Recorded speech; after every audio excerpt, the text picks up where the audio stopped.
CJ on the beat. 3rd of April 1999. I'm 19 years old, and I went to the MEN Arena to watch what was probably one of the best BBL games of all time. Now, here's where it was at. Manchester Giants and Sheffield Sharks have been slugging it out all season long. Manchester had won the trophy, Sheffield had won the cup, and the league was neck and neck all the way till 2 weeks from the end of the regular season. But Sheffield had edged out into the lead, and it looked like it was a done deal. It was going to be Sheffield first, Giants second. But Chester Jets, who are now known as Cheshire Phoenix, spoiled the party for Sheffield by beating them unexpectedly at the Northgate Arena. Chester were third from bottom at the time, so no one saw that one coming. And it basically set up the dream ending to the season, where it was just no more excuses. It was Manchester versus Sheffield to take the title. Now, both teams were loaded. Remember, two guys that are in the NBA now as coaches, Nick Nurse and Chris Finch, were the head coaches at the time. The Giants roster was stacked, so was the Sheffield roster. The Giants, you had John White, an MVP and one of the greatest shooters to ever play in the UK. You had Tony Holly, a legend in the BBL. You had Makiba Perry, a big rebounder. But then there was British guys, Kevin St. Kitts, Jason Swain. For Sheffield, they had Mr. Clutch himself, Terrell Myers. They had Travis Conlon, who went on to become a Giant the season after. Wilbur Johnson. It just got better and better. It was the two teams that everybody wanted to see, and it was down to the wire. No more excuses. Whoever won the game won the championship.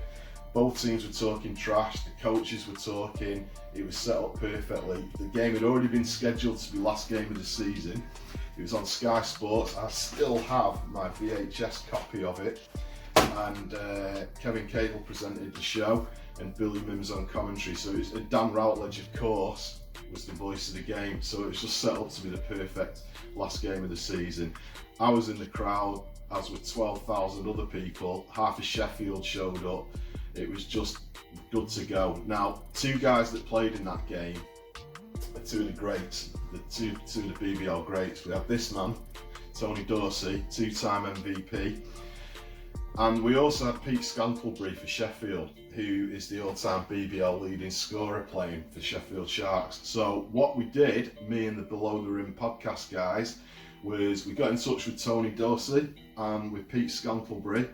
And we also got together, me, Pablo and Josh Bett, and we re-watched the game with those two legends commentating on it. It was an amazing experience, so many great memories of the game back in the 90s. So we wanted to share it with everyone because it really is one of the best games of basketball you're going to see. It's exciting, it's clutch. These guys played the games of their lives, so we want you to just sit back, enjoy it and hear it through the eyes of two of the main players in the game, and we hope you enjoy it. Remember, Below the Rim, we're going to be doing all sorts of podcasts over the few weeks while the lockdown's still on, so plenty of content. So this is a special one, so hope you enjoy it. Not going to tell you the result, a lot of people are going to know the result, but enjoy the game. Do you guys remember doing cutting the promo stuff for this? We're not going to chase not for this game. To tell us for the that last game we were just talking about. You mean? Well, I didn't know if you did any promo work for this one. I know you did because they played the BBL. Did the last week's game of the week had yourself, Pete, on the broadcast, actually on live on courtside as well. They were interviewing you. This is the first time in history. Right. Can't remember now. I think we did the promo for the game at over at Sheffield. Okay. With the infamous foul, that game. Yeah, with the foul, yeah. Yeah, with the foul. There was a lot of heated debate over that, wasn't there? Yeah. Half court shot, you call a foul. Mr. Scantlebury's gone very quiet down the bottom. I can't remember it. I can't remember it, to tell the truth. I know coming into this, the Giants, I don't know if that was just a press release thing, but Nick Nurse was adamant that you guys played better at Sheffield than you did at Manchester. Yeah, actually we did. It's a little hard to shoot in that arena sometimes. The big backdrops. My owner, Ed Simons, is down court. Well, Ads, you were in the crowd, man.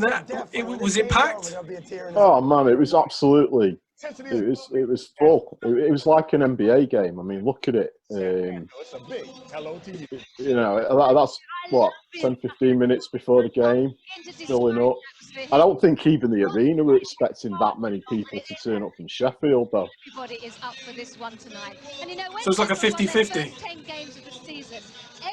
Yeah, I mean, it was the perfect stage. I was just looking at the top of the table though, and it just still looked crazy. It does, doesn't both it? teams were on 60, and the team below was 44. Both that you couldn't ask for a better ending to that season, whatever way it went. You know, but look at Northgate Arena. It looks like the BBL now. That's not a good thing. No. We're laughing, but it's not a good thing.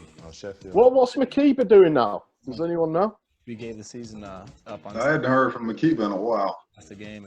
And so to a repeat showdown. That's crazy about like you was mentioning about the crowd at that game.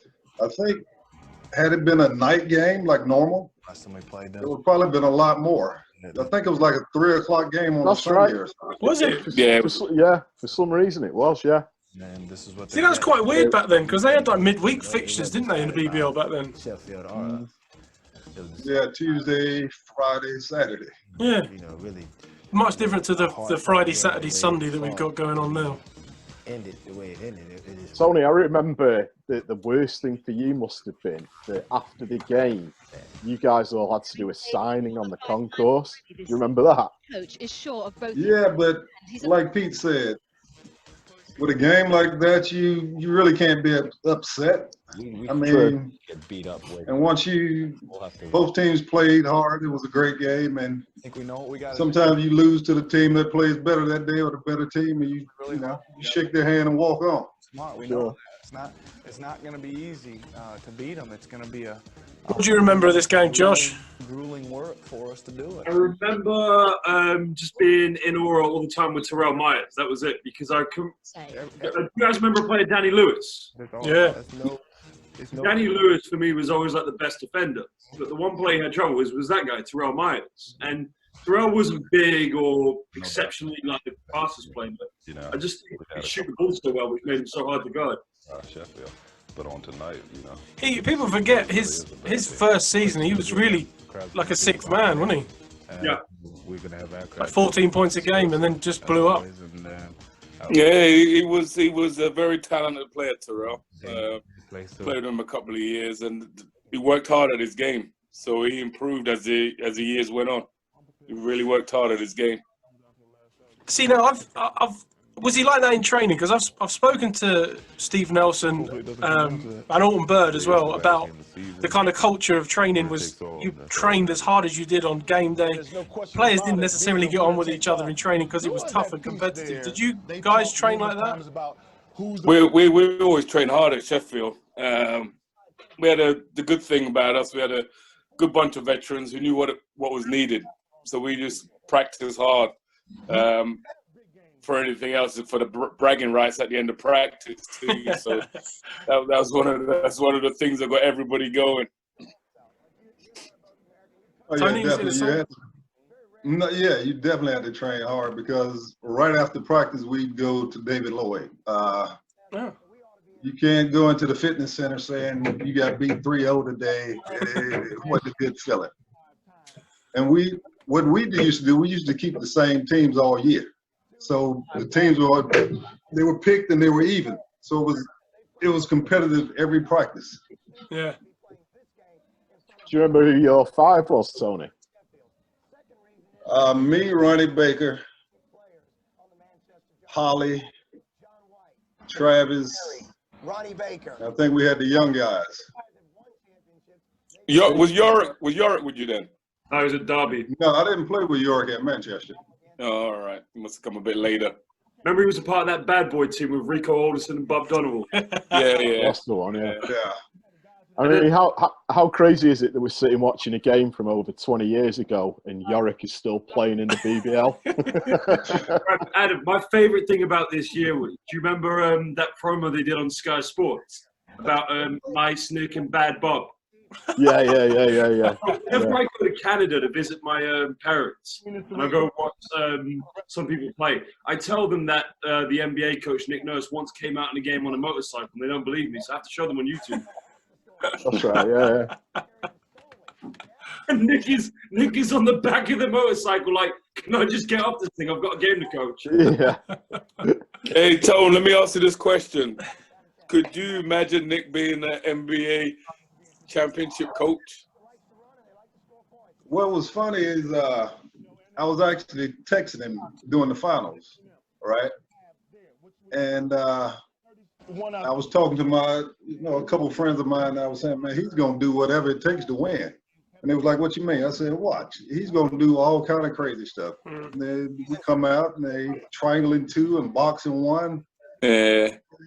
Until they catch on, it's kind of difficult. So physical preparation. One thing about Nick, he was everybody that played for him loved playing for him. So in the top 20 you know, once you in that environment, it's all about relationships. So if they like you, they're gonna play hard for you.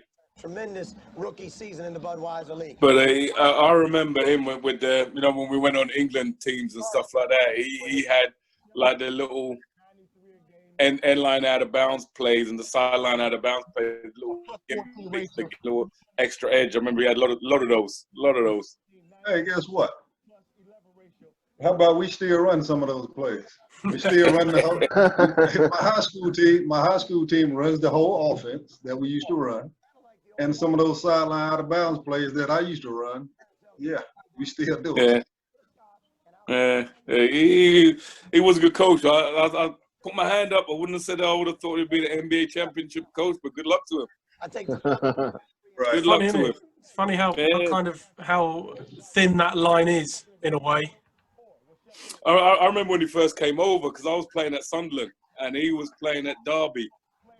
I think he was player coach at the time. Yeah, he was player coach. I know you know Russ Saunders, Tone. Right, yeah. And Love Russ Saunders. Was always calm, level-headed dude. However, Nick Nurse used to wind him up every time we played.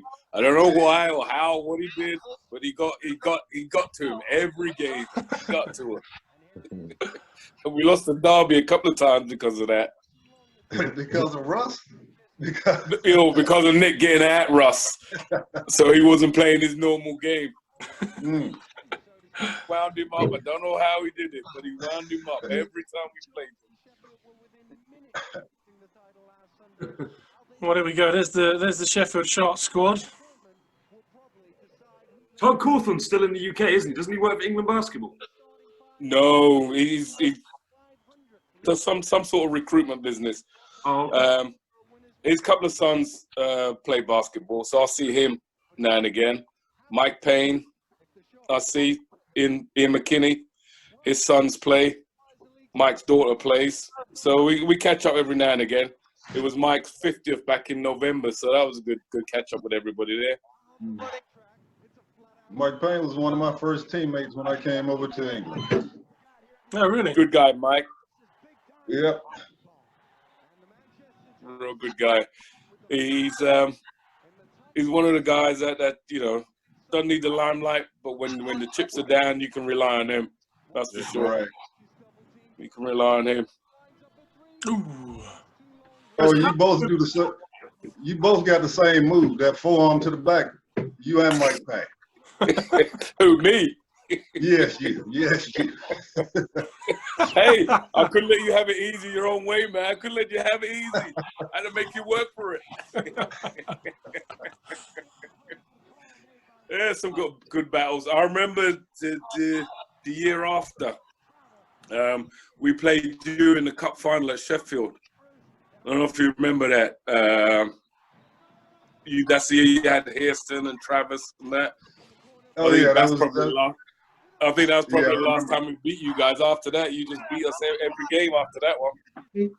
Do you realize what the difference was? Do you want me to tell you what happened? Why we was able to beat y'all after that? Well, I know you put Hairston on Nate. On Nate. Yeah, that was the only switch we made.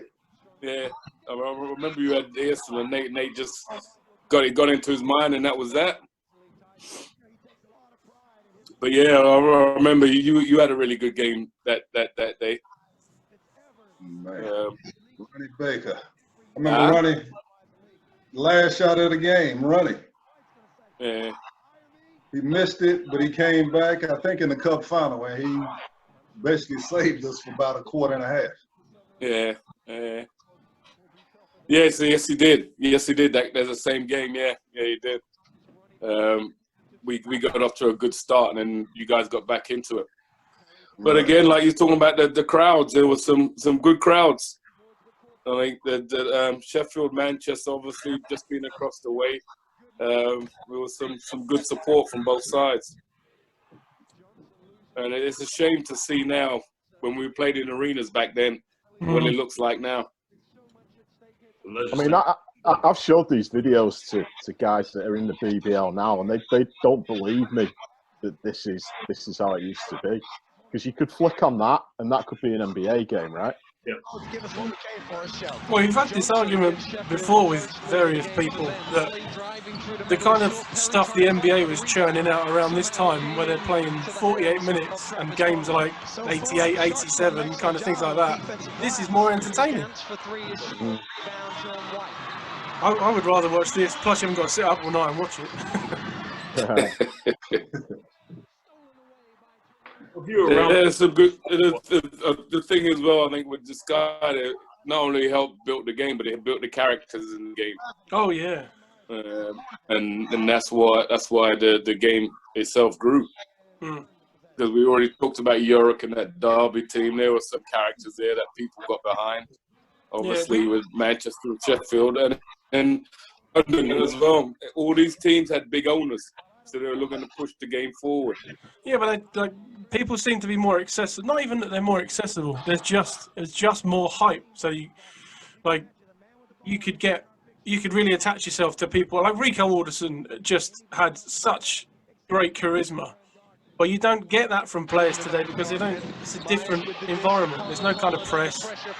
There's no sort of There's nobody on the floor taking interviews, and there's none of that. I mean, I do the commentary at Plymouth Raiders, and we don't even have a cameraman. There's a camera bolted to the ceiling that is programmed to record what's going on. All right. I hate that. That's what do you call it? Key motion. Key motion. Yeah. So I mean, yeah, it serves a purpose, but what a good idea would it be to have someone with a handheld camera down there as well, getting interviews with people, at half time and doing a bit of promo at the beginning and all that kind of stuff. Because I missed it. It was awesome. I recommend it. So my first game commentating for London Royals, I asked the owner to say that to the BBL, and they got back to me and said no. Really? Yeah. So I mentioned that, and that was just like, no, that's not how we do things. Strange, isn't it? Yeah. Oh, Ronnie Baker. Money. This is what I don't understand. If you had a blueprint of something that was working, then why not go back to it? Absolutely. It's especially when you look at that backdrop with all those people. Yeah.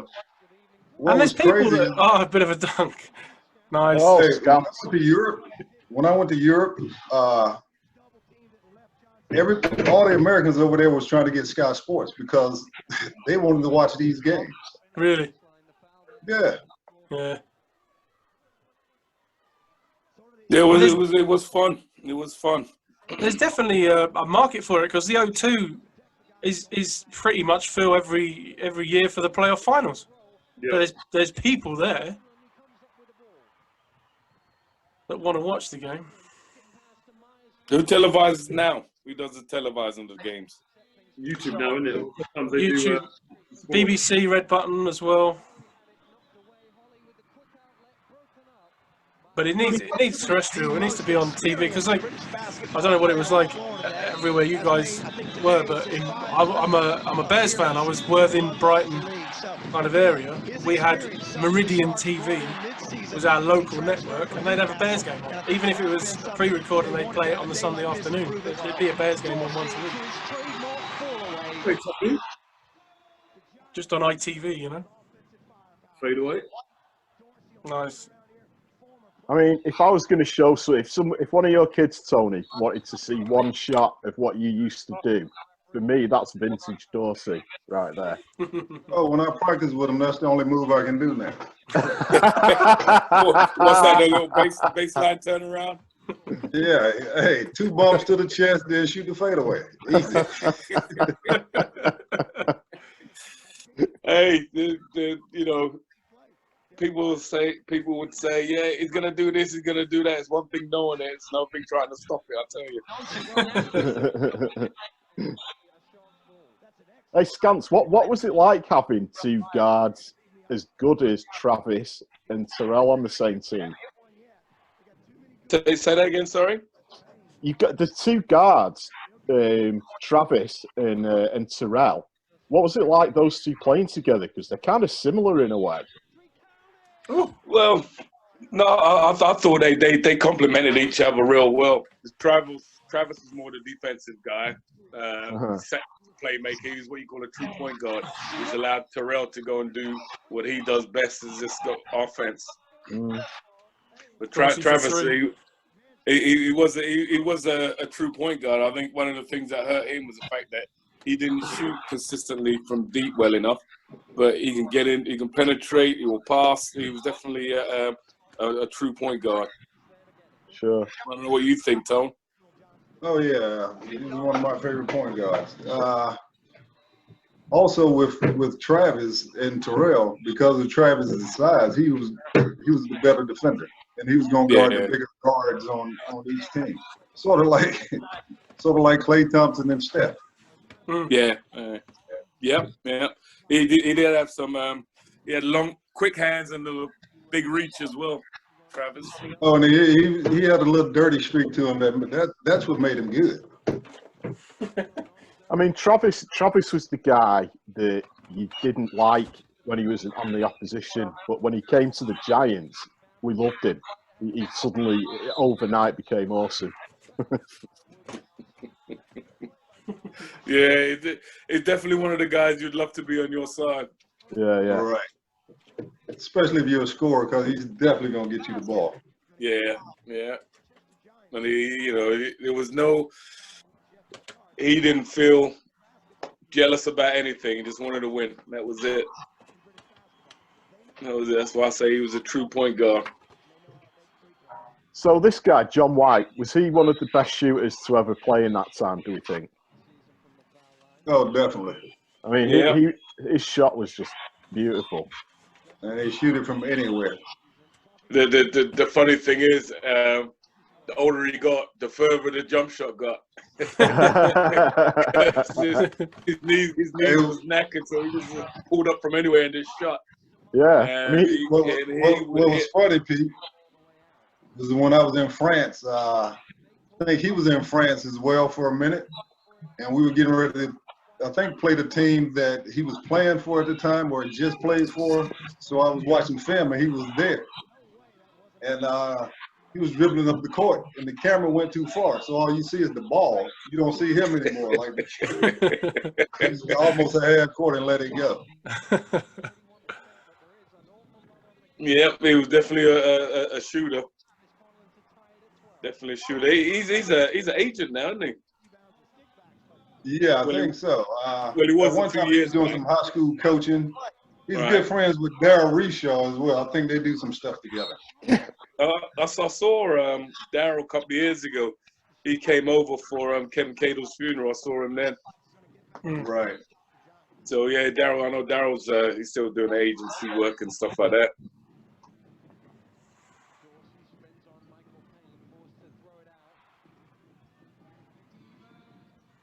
What I do remember about John White in this game is it took him a while to get going.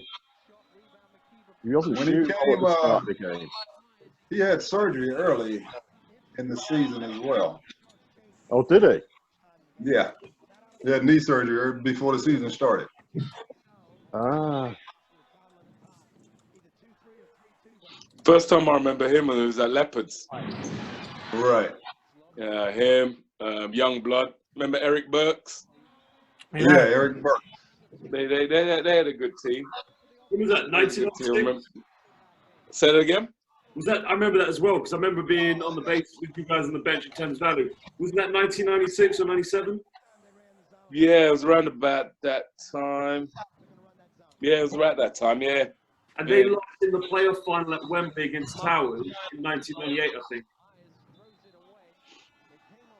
I remember his early days, and they had the big guy in the middle, Tim Davis. Yeah. He was a big brute in the middle. Oh, yeah, he was. They had McKeever that year as well, didn't he? He may have been there. Or they Can't remember if he was there. Can't remember if he was there then or after. McKeever was with Giants the 2 years before this. Then he went to London for a year, and then he came back for this season. Okay. Ooh. Well, the funny thing is now, where the Leopards play, they're making that big hospital now, aren't they? That Nightingale Hospital. Oh, yeah. Oh, is that where that is? Used to play. Oh, wow. Isn't that in Milwaukee? No, on the Docklands. Yeah, London Docklands, yeah. Yeah, London Docklands. So, strange times. Mm. I think that was the only arena I didn't like. But that Docklands arena. Yeah, for something. And then you always go there on a Sunday. Something wasn't right about that. Where was the best place you guys played? Best place? I used to like Birmingham. Both arenas. Birmingham, yeah. They used all three, didn't they, 1 year? They used the NEC, the NIA, and Aston Villa Leisure Centre, I think, all in one season. Right. I also used to like Thames Valley as well because you can, Pete knows, you can stand a half court and just throw it against the glass and go in. It was a hard floor, though. It was a hard floor. Yeah. I was at Bracknell, wasn't it? Yep. Yes. Yeah. I was in there watching the Bears away at Thames Valley the night that Mark Dunning got the sack. Oh yeah. Yeah, that was a fruity evening. Should we put it that way? He came storming out. Bins went flying. Chairs went flying. I think I've heard that story. Is that the Trevor Gordon story? Yeah. Yeah. Oh, something controversial with Trevor Gordon. You kidding me? Hey, but believe it or not, Trevor's one of the best teammates you can have. Oh, I completely believe you. I mean, if there's one guy that you'd want on your team, it'd be Trevor Gordon. Pete, do you remember the craziest moment at Thames Valley was in 2003 with a second left and Ryan King tied the game up, but still? Say that again. The craziest moment at Thames Valley, because remember the scoreboard was old school, very old school. Like you didn't have the 10 seconds, you just had the numbers change by itself. So if it was a second left, it could have been 0.5 or 0.3, you wouldn't know.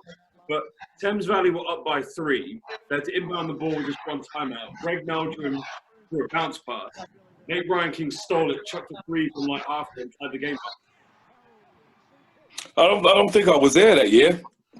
I remember you were because Jackie, I was sitting up in the bleachers. Jackie and Mum arrived quite late, and I was like crying, saying, "Oh, it was out of time." And Jackie was telling me, "No, it was in time." We went into overtime that game. All right. 2003.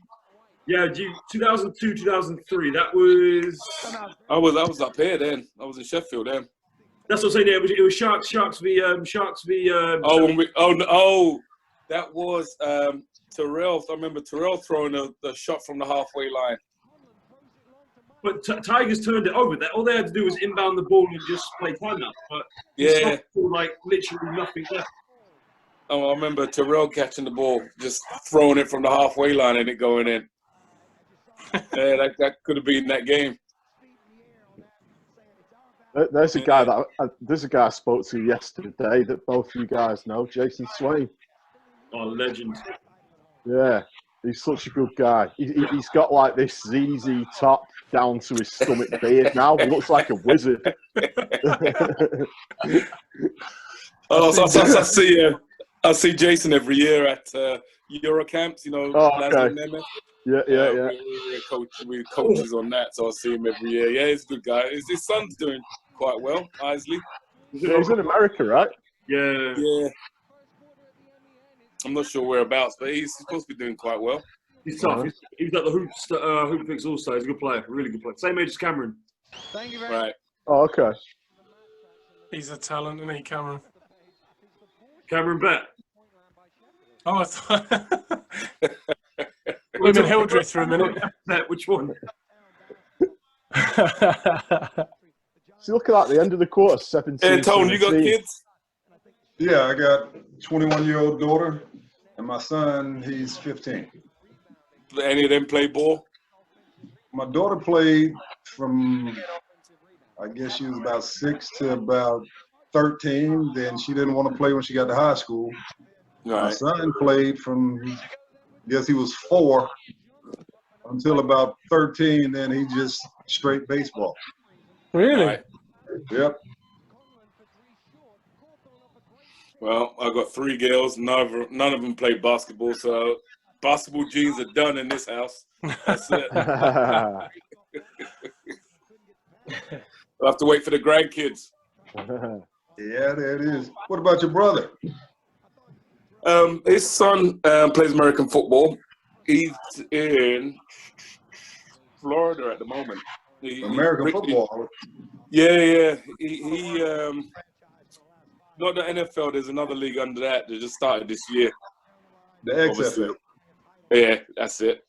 He played for them, but obviously the league's folded now. Rich only got back a couple of weeks just before the lockdown. He got back because he went over to see him play, but the season finished so because of the lockdown, so he missed out there. But yeah, so he was Cincinnati last year. He got drafted by them, picked up by them, but it didn't make the squad, which was a shame. So who knows what's going to happen now? I saw Rich at the Copper Box. Yeah, he goes down now and again. He goes to watch the games. Played with the Bears for a couple of years. Yeah? He played with the Bears for a couple of years. Yeah, with Mark Dunham was there as well. Speaking about the Bears, yeah, Mark was there. We weren't great then, to be fair. Struggles on and off the court. Well, I watched this game the other day, and I think you got hurt. What happened to you in this game?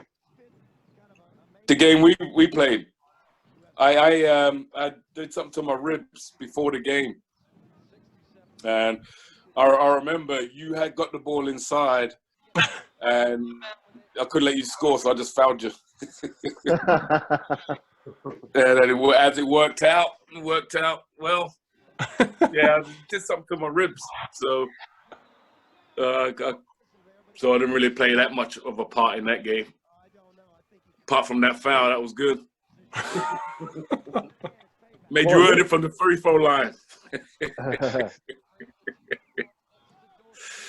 But I remember moving that season to Manchester, to Sheffield, and I think at the time Sheffield were undefeated, or they may have just lost the game, and it was at the beginning of January, and we played you guys at MEN. I think that you talked about earlier about one of the best arenas. I think that was one of the best arenas, the MEN. When the crowd got in there, I think that was one of the best. And I remember we were on Sky Sports, and I shot a 3, but the referee said it was a 2. Remember Will Johnson? Yeah. Right. Yeah. He got them to go over to Mike Sharp to look at the the screen, and it showed that they gave a 3. Don't ask me if it's allowed to do it or not, but they changed from that to a 3. Y'all was using instant replay back in the 90s. Huh? Yeah. The first ever Sky replay. Yeah. I guess the referees were shocked they didn't shoot many 3s back then. But that was a crucial game that season as well. We won that game. I think obviously it set up the final one. Set up the final one, but like I said, was that the game John had like? Was that the game John had like 50 points? Who? John White. Yes, he was shooting from deep. Yes. Yeah, I think we lost, but he had like 40 something, close to 50 points. Yeah. I remember we had a lot of guys in foul trouble. Terrell was out, Will was out. A few guys in foul trouble. We just managed to sneak home. Hey, I'm gonna tell you something funny. After that game, Pete, Nick in the locker room, he is going crazy, right? He's going crazy. So he's like, Dorsey and Holly, y'all ain't got no damn rebounds, right? So he grabbed the stat sheet. I had a bad day shooting, but I think I had like 25 points and 18 rebounds, right? So he looked at it, he said, 18 rebounds. And 17 was defense. That ain't nothing. And threw the stat sheet.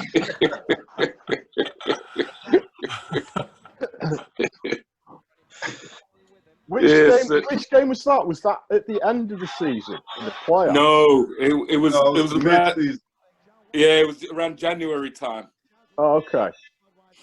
Because you guys played a 3-game playoff series, didn't you, at the end of this season?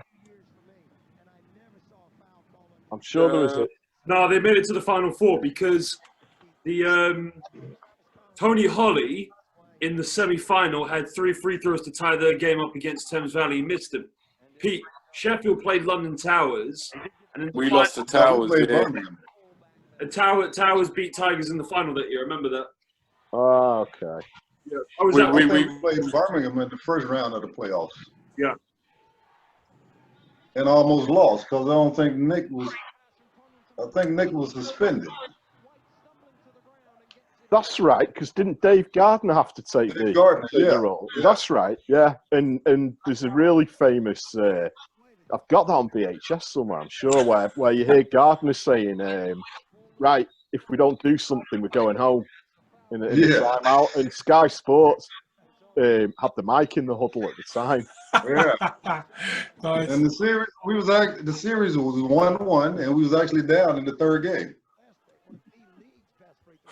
And you went on to win it, right? Yeah. Yeah. What? Oh, trying to find it. What's it? He's gonna. Pete, I need you to say hello to 2 people for me now. Who's that? Angus and Laszlo. All right, yeah, we'll do.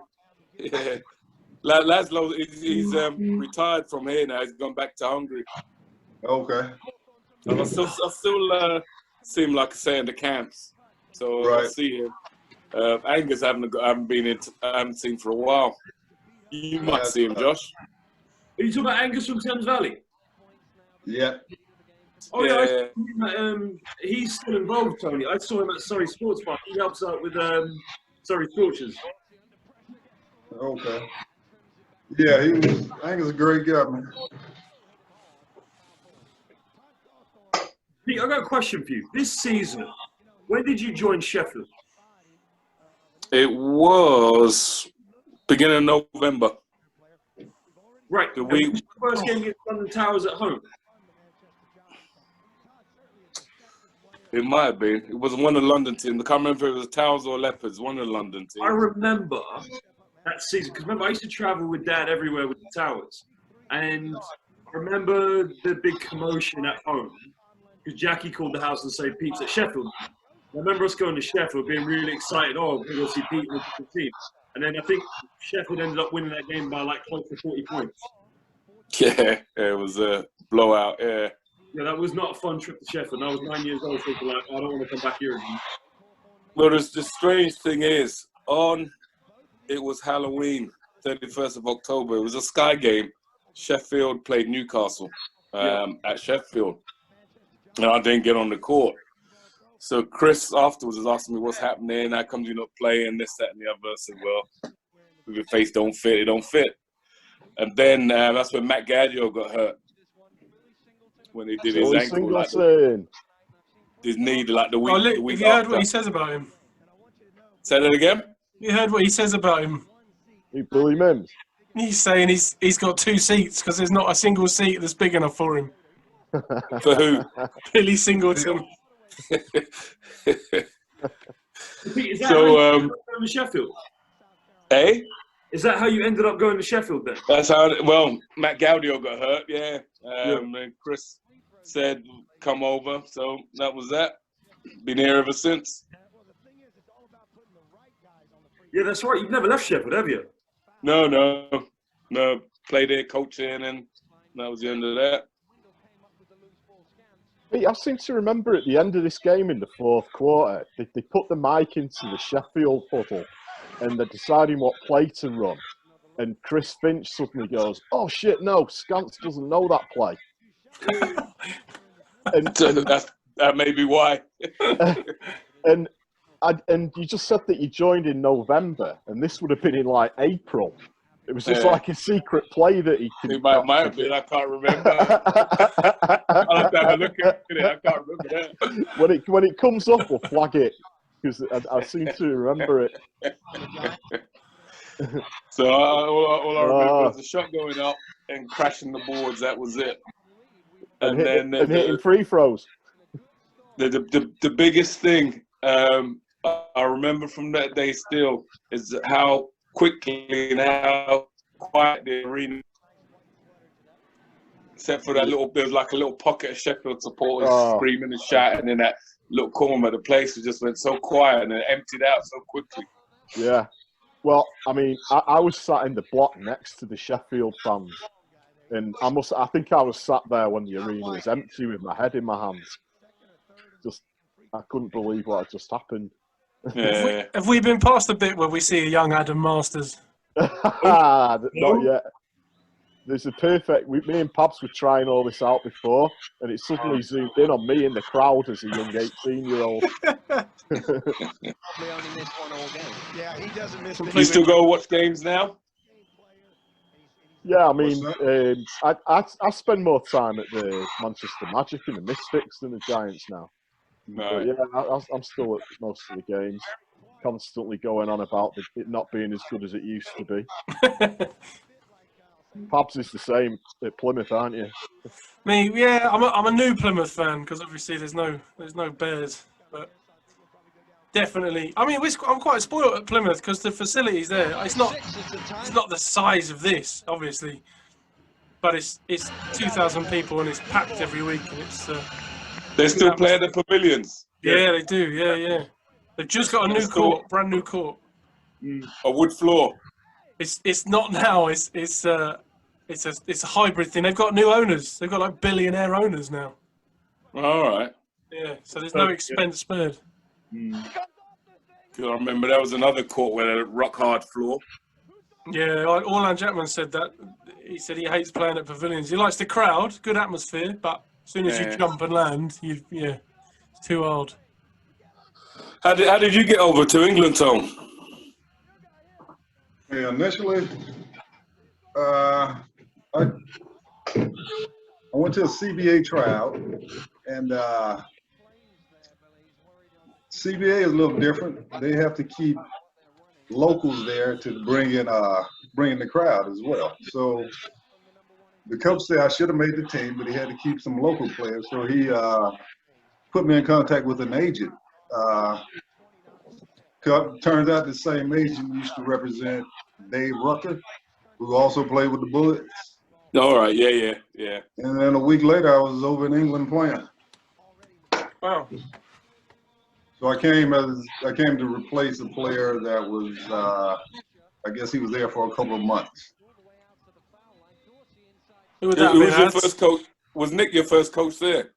No, Steve Tucker. Oh yes, yeah, I remember Steve. Yeah.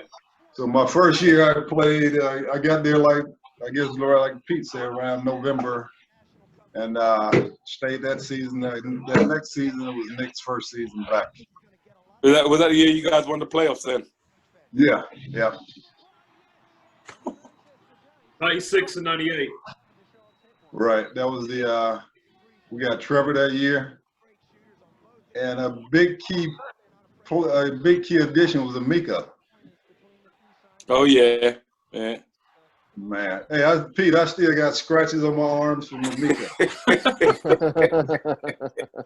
And Mike Payne was with you guys that year as well, wasn't he? Yeah. Pete, I had 2 years of Amiko. I had 2 years of Fab.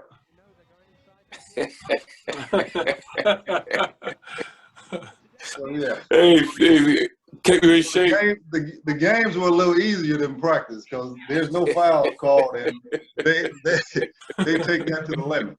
But it made me better. Yeah.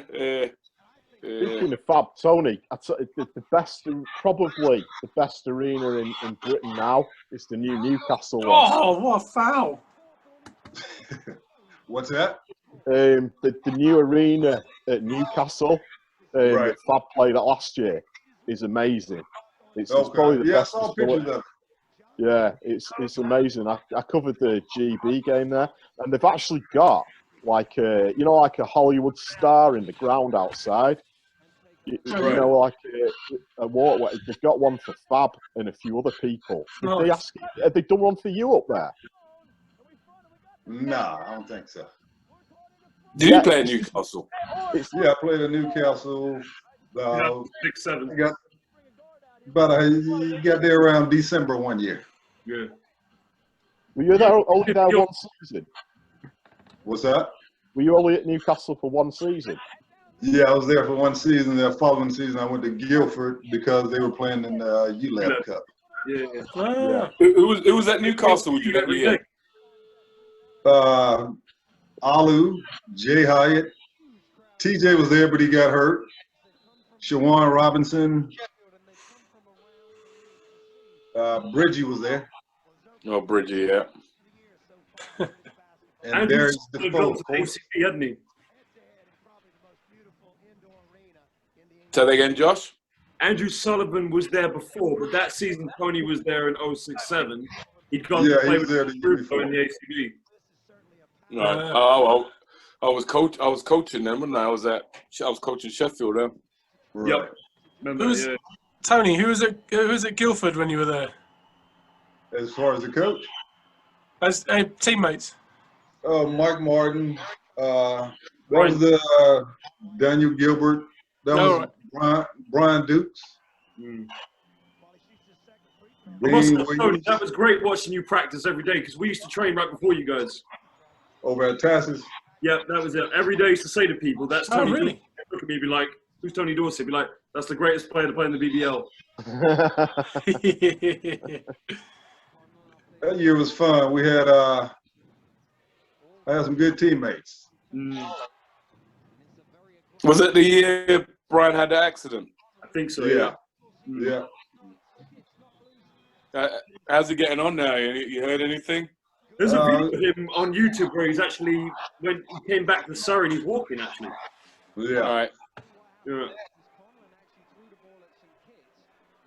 Oh, Kevin St. Kitts throwing the ball at Travis. I just saw that. Are you watching the game?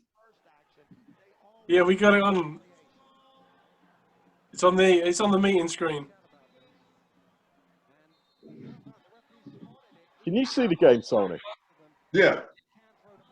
So, Pete, you can't see the game? I can see the individuals. I can't see. Oh, here we go. I've got it now. He was good. I like Kevin St. Kitts.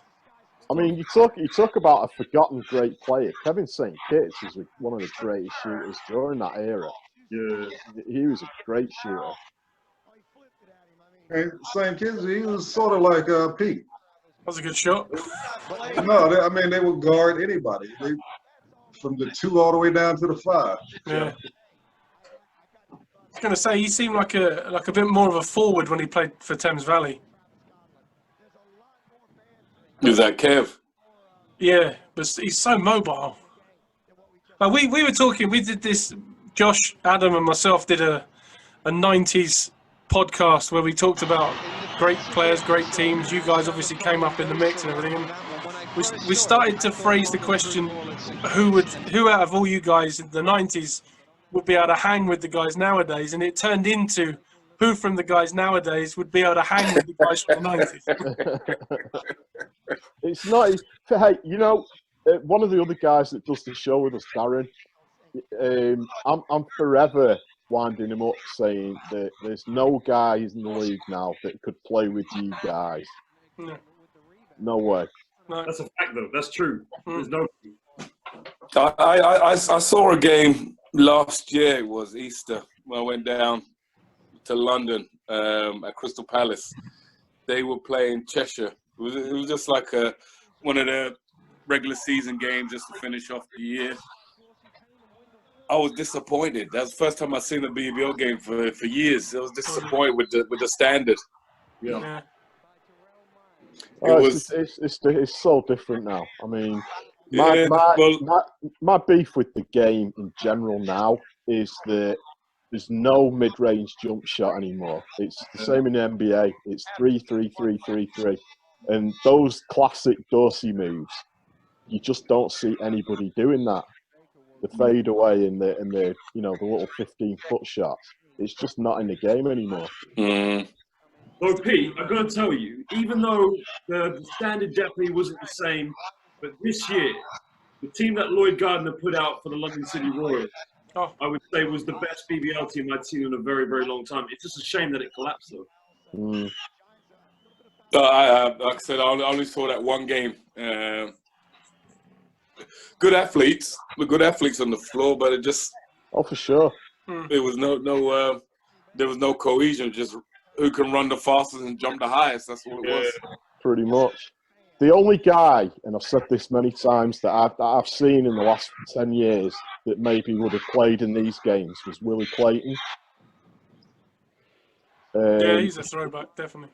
Tony, he's a guy from down in Thomasville, Georgia. You know, right down at the bottom near the Florida borderline. Right.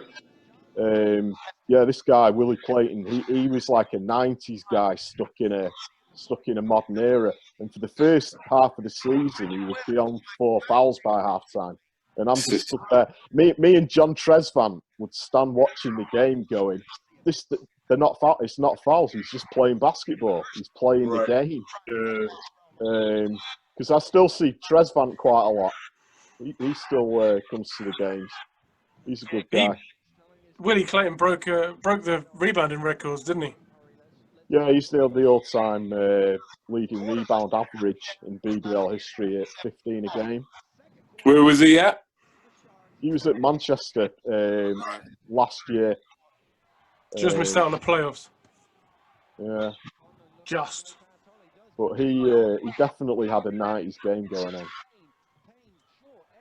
I know Josh agrees with this one. Andrew Lawrence is one of those players that could have played in the 90s. Yeah, he was at Cass's training when you were with Guildford. A very young Andrew Lawrence then. But I just got a message from Jason Swain telling me to go look at his trick shots. Tell him that you're watching him on a YouTube classic game. Tell him he had hair as well. Yeah, he had hair. Yeah. His hair He's still got hair, but it's not in the wrong place. Yeah. It slipped off his head down to his chin. Yeah, and we were losing it at the same time. Only difference, he was like 10 years younger though. There he is. There he goes. Tony, you played for Cholet in France, didn't you? Right. Yes. Because I was there 2 years ago watching my brother play in a junior tournament. I spoke to one of the club officials. So they said that you were like the leading scorer in 2003. Is that correct? I don't remember what year. Yeah, I'm not sure the year, but yeah. You were the top scorer of the league, weren't you? Yes. Wow. Because that's the club Nando De Colo came from. Yeah. Actually, I was the first Bosman to win MVP. I was the first Bosman to win MVP in France. Who was guys? Oh, sorry, go on. Go on, Josh. Sorry. Tony, when you went to Ostend, who was your coach? Ostend, the first year, Eddie Castells. He's a nutcase, isn't he? Oh, yeah. Yeah, about Eddie Castells. Pete, you love this. Tony, the season before you came to Guildford, my dad sent me on a training camp to Belgium. And obviously back then you don't really know too much about outside the BBL. So I go to this camp and there's this short little guy called Eddie Castells running the camp. Tony, he was a psychopath. He brought us out there sleeping at 1 o'clock in the morning to train. He would swear at us, shout. He threw a basketball at one of the kids at the camp. He was nutter, he was. Did he coach Roger Huggins? Yeah, that was his man. He used to love Roger. Yeah, I thought so. Yeah. Yeah, ain't heard anything about Rog? No, Pete, me and Rog, we played together in Jerusalem. That was one of the best years ever.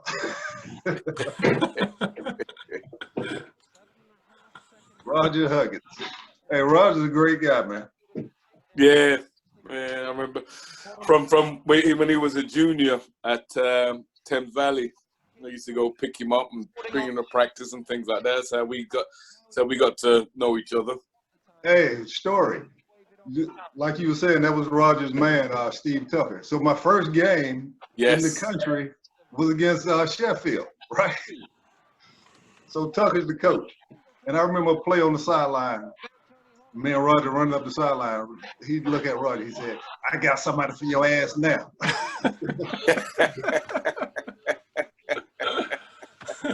Well, what did Rod say to that? He just laughed. Rod put his hands up. He said, "Man, that guy's been crazy." Because he took them to Hawaii, didn't he? Yeah, him and Gardner. Andy Gardner. Took them two to Hawaii with a couple other guys from London. Jason Smith, you might know him. He played at Birmingham. I don't remember him, but I remember the name. Yeah, he went to Hawaii with him too. Yeah. What were your thoughts with the England program back in the day? Man, the England program, I used to like getting together with the guys because it gave me a break from Europe, right? Yeah. I think if we would have had a little more financially and a little more time together, because when I played, we had all the pieces. We had size, we had shooting, and we had guards, and that's what you need when you're playing in Europe. Yeah. It's a shame we could never practice together. Everything we did was on the fly. We get together, might get a day and a half practice, and get out there. Yeah, it was always the same. The first game was terrible. The next one was much better, and then we won the third game. Yeah. No matter who it was. Portugal, 2003. Do you remember that game? Portugal. So I was 13, and I was training in Birmingham for a select team. Oh, we played them in Villa. Yeah, and you guys played against Portugal, and Andy Pabz was playing. Tony, you had I can't remember, 30 points, and Ronnie Baker was playing as well. Pete, you were coaching. Yeah. Yeah, it was at Coventry. Something like that, yeah. 14. Yeah, that game was actually at Villa. Yeah, Birmingham, one of those areas. I remember being. I was at Aston Villa. Yeah.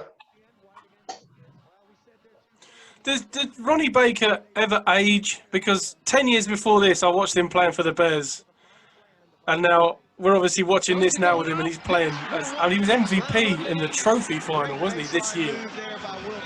And then there was this season just gone. Yeah, and then we were watching footage of him on Twitter, still shooting around at Crystal Palace, and he didn't look any different.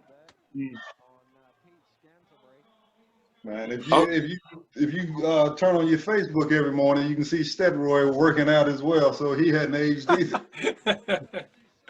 I saw both of them last summer. They had like a surprise party for their 50th birthday. Nice. And they were both playing. It was like at Brixton Rec. They both played. It was good fun. Yeah. Mike, remember Mike Defoe? I know you know Mike Defoe. Man, hey, Mike Defoe, the one. Listen, Pete. You remember I was telling you about the practices and how competitive they would be? Yeah. So me and Roy and Holly, we would ride to practice sometimes, right? This is after one of those long Manchester nights, right? So we in there, we in the mind frame of, man, we just got to get through this one. And here come Mike Defoe, short pants on, with a bubble coat and a hat every time. Coming there shaking it, clapping his hands. All right, it's about to go down. Who I got today? So as soon as he come in there, everybody perk up. But he's another one, another great teammate. Yeah. I saw I talked to Mike Defoe at length because he was assistant coach at London City Royals last year, and I was talking to him about this era after the game, and I think he was just surprised that somebody recognised him.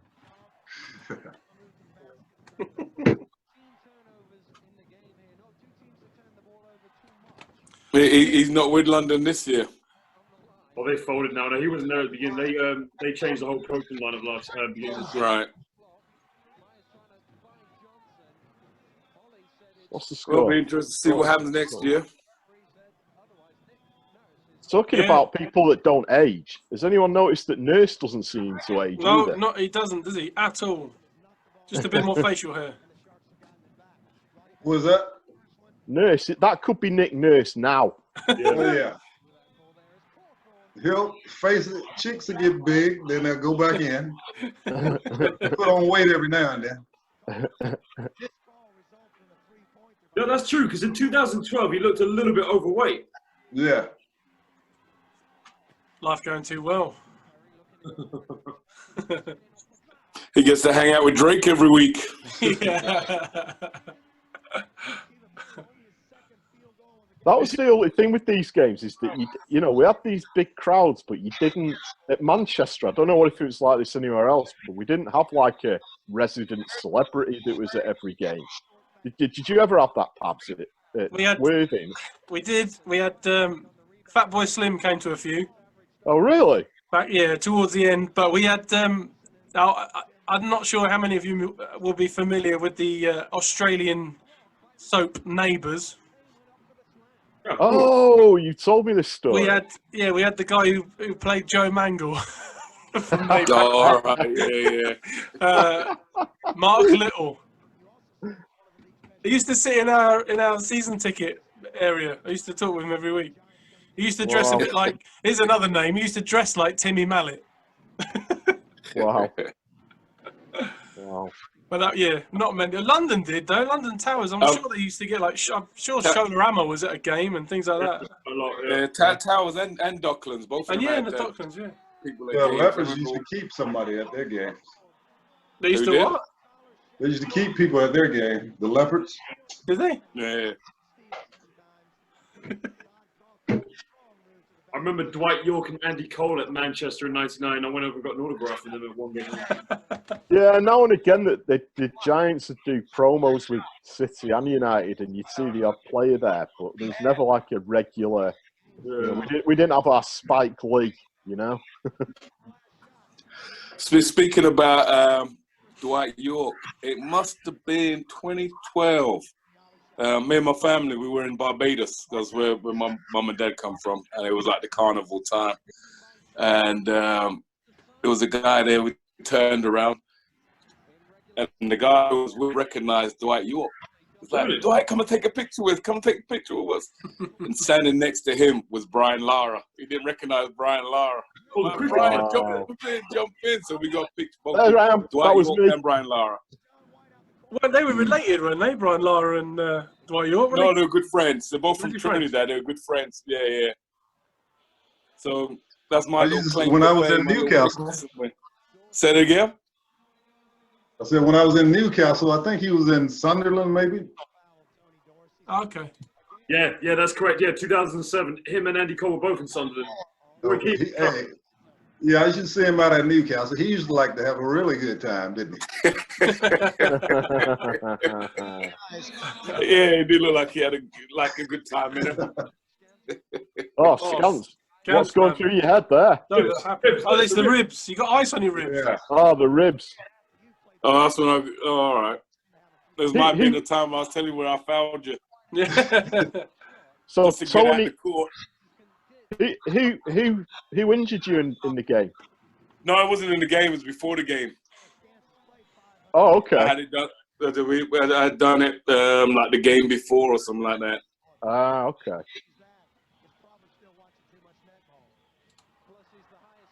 So it was a long-standing thing. Do you guys know where you sit in the record books in terms of the BBL? You're the top scorer, aren't you? He certainly is. I wondered if he knew that though. I believe Tony Dorsey got a piece. Yeah. How can you confirm how many points it is? Because I've got Dan Routledge recently said 8,300, maybe slightly more. I couldn't tell you. Nice. And there's only one active player who can actually catch you, but he's not going to because it's Yorick. And he's about 3,000 behind. Well, you never know. He could still be playing when he's 50. That's true. Tony, you're on the list. Tony, you're top 10. You're in 9th. Oh, no, I didn't know that. Which is it probably would have been more if you'd played. Hell yeah! But it's less games, like 273 games, and you're knocking on the door of 6,000 points. Mm. But Pete, Mr. Scantlebury, sir, you are in the top of all 4 major columns. So you're top 10 for points, total rebounds, assists, and steals. Did you know that? Nope. You know that was how you passed the ball, man. How did you make the assist? He's passing more than you. The average assist doesn't look good. No, we're not going to tell that one. Pabz, Pablo, how many top 10s is Tony in? He's in for points. More points and more points. He's in for points. Not rebounds. He didn't play as many games as the other guys, though. No, he's not in there for rebounds. He's only played 273. So the averages might be better. I haven't got a list of averages. Dan, how many years did you play in Europe? In Europe, I think it was 6, maybe. See, if you add those to it, that'd be a different story. Well, I was going to say, you did all this in the BBL, then you disappeared for 5 or 6 years, and then you came back and won a couple more titles as well. All right. I think besides Travis is the only player that I played with that averaged more assists than me in a season. Really? Yeah.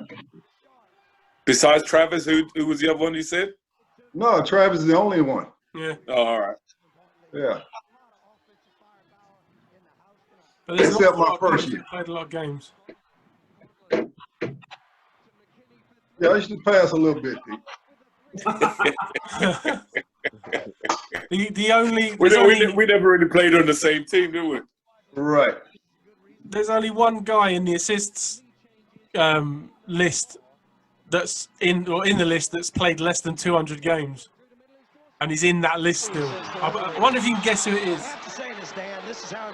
Travis. So top 10 all-time BBL. We're talking 152 games, but 1,188 assists. Count one team that he played for. Well, there's the big team I could give you, but that'd give it away. It was the only team, really. Kingston Kings. Oh, no. It is Alton Bird, yeah. He used to play at Palace. Yeah, that's prime. That was NBL stuff. Oh, did Palace enter the BBL? That's all part of it, isn't it? Yeah, that was all part of the. No, this is just BBL stats. This one. Yeah, where's Baker on the assist list? He has to be somewhere up there. He's 6th. Okay.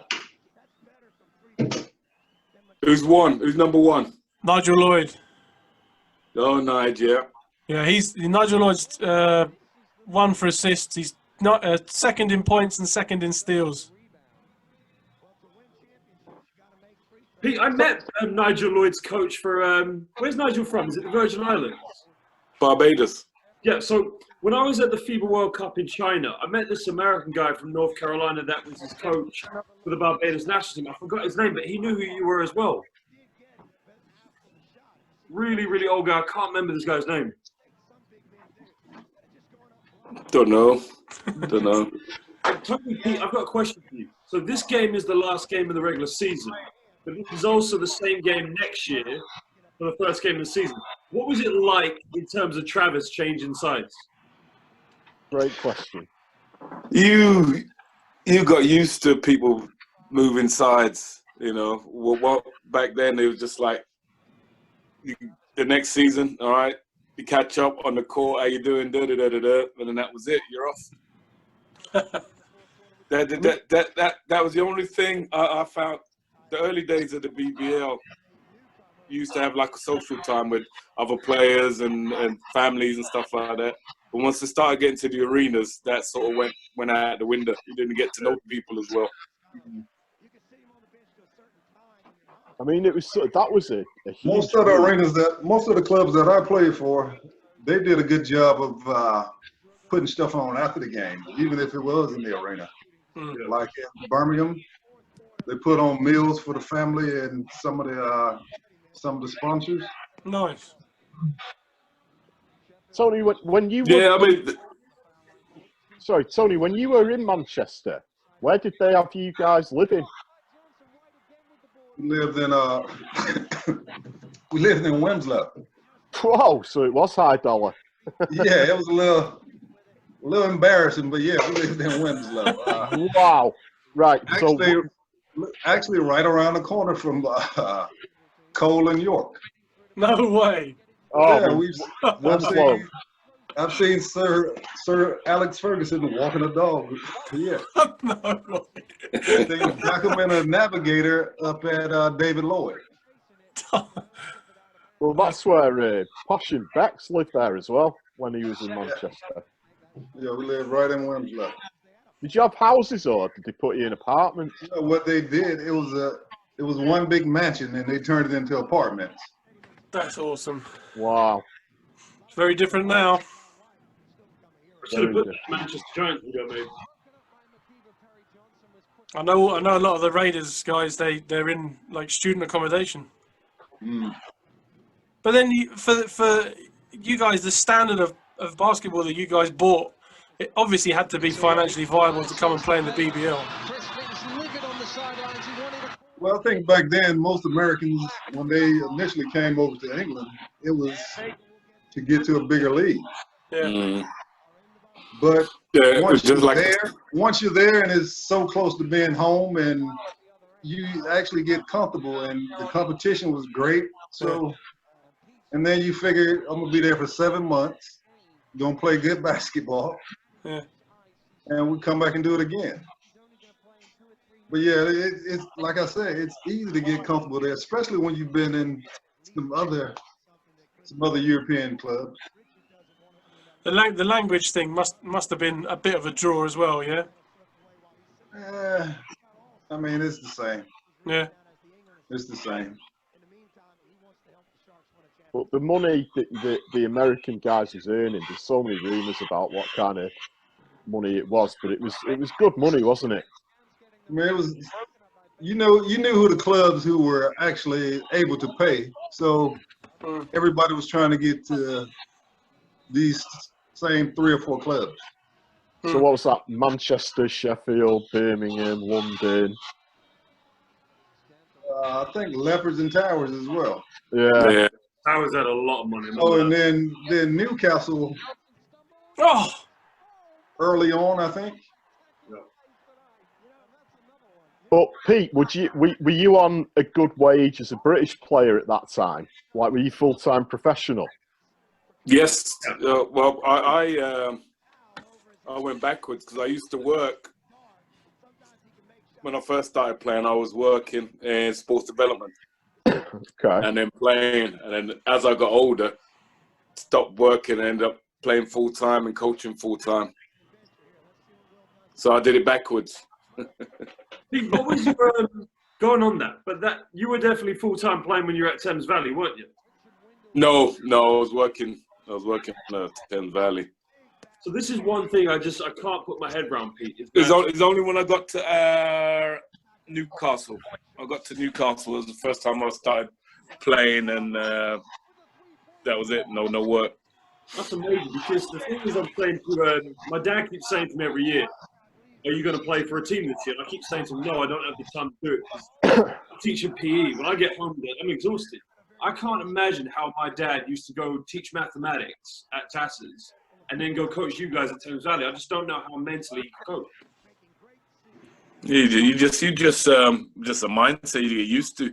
I was at Thames Valley, and I had to travel to London every morning, 2 hours a day, there 2 hours back, practice.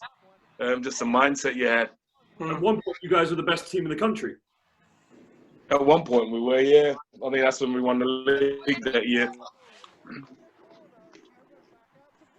The Nigel was there. Bucknell as well, yeah, 91, 92. No, Bucknell was there 94, I remember, yeah. Yeah, Buck came afterwards. He came the year after. When I first went back there, it was Tony Holly and Nigel. Remember Mike Obaseki? And do you know Mike Obaseki's son is famous now? Oh, is this the YouTuber? So Mike Obaseki, Pete, he has a son called Chris. He came to Worcester when I came back from the USA. He's now a very successful YouTuber with like millions of subscribers. Doing what?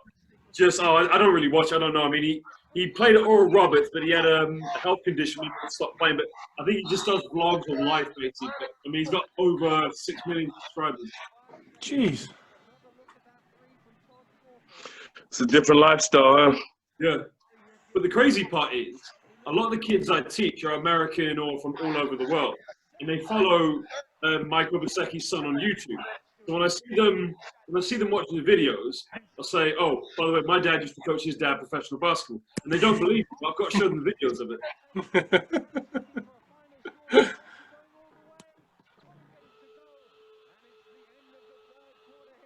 What's the score in the game? The Sharks are up, aren't they? Yeah, 66-61, I think, end of the third quarter. Yeah. Do you watching this game? Do both of you? Do you remember playing it? Do you watch it as a spectator because you don't remember much of it, or do you actually remember bits of it? No, you remember bits of it, and sitting here looking at it, you can see all the mistakes and see why we lost. But yeah, I've also seen it a few times since. Every once in a while, I sit and watch an old game. I mean, it was just, for me, one of the greatest games I've ever seen, because it was just neck and neck, and what was on the line, it was the stuff of movies, you know what I mean? It was like a movie script. What's crazy is that the double overtime game may have been better than this. It was. Do you know what? Can you see that? It wasn't in this atmosphere. You see that tape I'm holding up? Oh, you got to upload that. You've got to upload that. I've got it on DVD. That game that you mentioned, Tony, they put on the video footage that they used to put up on the scoreboard. Right. So that's on here as well. Yeah, that game may actually have been better than this game. Yeah, it's at the start of this. There's no commentary. It's just what they're filming from the scoreboard. When was that game? It was the same season as this. Yeah. In fact, that was the foul. That was the foul game. The 3 free throws at the end. That's right. Oh, that's the same game I was talking about. Yes. Yeah. That's the one I was talking about when I first moved. Now, yes. Hey, sometimes things go for you, sometimes they don't. We just got to break that day. This quarter was so tense. I mean, were there any nerves starting to creep in for you guys, or were you just oblivious to nerves? At this point, you're so deep into the game, nerves left when the jump ball went up. Right. Well, Tony's just missed a free throw, so he might be a little bit nervous. Oh, he made that one. I mean, Tony Holly was just a freak of nature because he was what, 6'4", 6'5", and he used to play the 5 spot.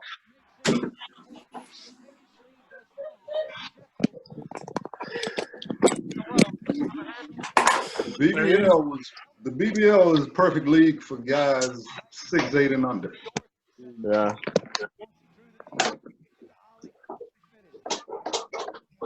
As long as you had a bit of athleticism, you're all right.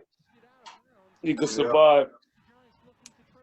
But Holly was another one of those guys that had that nice sort of fadeaway jump shot too. I think Holly used to be a lot more athletic than you all remember. Yeah, yeah. Because every now and then he'll surprise you. He's reminded me a bit of Charles Barkley. Yeah, he was the Barkley of our league. Hey, we almost lost the game. I think it was a playoff game because he got a dunk when we moved to Coventry. And after he got the dunk, we just lost all concentration and we had to come back to win.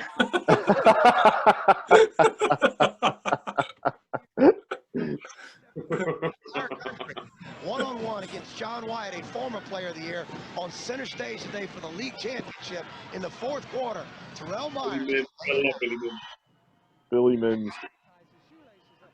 They played the 2000-2001 playoff finals. Leicester, yeah.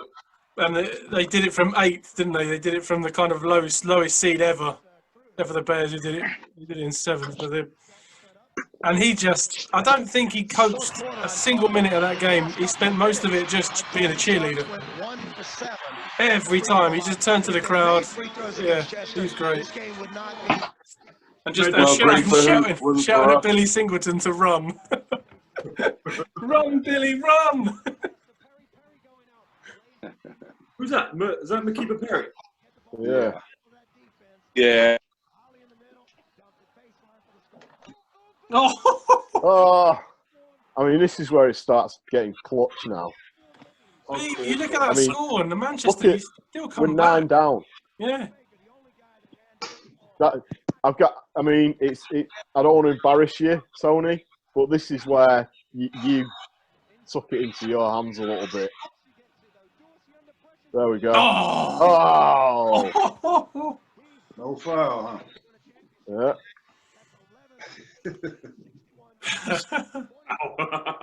Vintage Tony Dorsey. It's funny, isn't it? Because I listened to the Bill Simmons podcast. He was on with Ryan Russillo, and obviously they're talking about the NBA. They're saying, the game wasn't that much more physical back then, and you didn't have the physicality you do now and all that kind of stuff. And then you watch stuff like this, and it's like, well, that would have been a foul today. That would have been a foul probably before you even got the shot up. So it probably would have been a foul on the floor. Probably that one where he's blocking Terrell Myers in transition. Yeah, that would have been 2 shots on the ball back. What's that? Yes, yeah.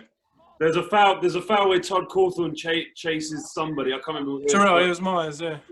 But the look that the stare down that Todd Cawthorn gives you, that'd be a technical foul for Cawthorn as well. It's so much more physical now. Then, not now. Have you seen that dunk with LeBron James on Boston where it starts with Norris Cole, where he throws the lob up, and he just stares down the guy who's on the floor? I think it's Jason Terry. And they give him a technical for that. I can't stand giving technical. Yeah. It sends a message, doesn't it? I just saw Danny Craven in street clothes there during the timeout. He was at a Giants game about a month ago, and after the game, while the kids were on court, he couldn't resist it. He grabbed the ball and he just dunked it. But Danny Craven's another one who's not aged a day. He was a great player, wasn't he? Consistent. If you talk to Jeff Jones, he will freely say to you that if he'd have gone to the States, he probably would have out-Amichi'd. Really? Yeah, but he didn't want to go to the States. He had apparently had North Carolina and all kinds of schools looking at him. He's a big boy, wasn't he? From what I remember, he didn't have the desire though.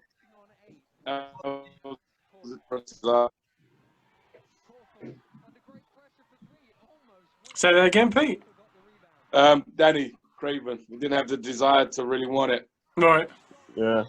But to be honest with you, it was so good in Manchester. Danny, and as talented he was and could have been, he didn't even have to go to the States. Mm. Like Pete said, if he would have put all his all into it, he would have made a great living right there in Manchester. Yeah. Uh-oh, 10-point lead. Now, hold up, Pete. I'm about to embarrass you a little bit because we've talked about Aiden. You haven't even talked about the dunk that you did 2 years ago in some match. And you're like, how old are you now? 2 years. That's longer than that. That was. I remember seeing about 7-8 years ago. That. How old are you?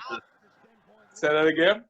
I remember watching that video, and my wife's in the other room right now. We weren't married then, and I'm showing her this video, and she's like, "Why are you showing this?" I said, "Well, that's my godfather." And I think, how old were you when you dunked at that time?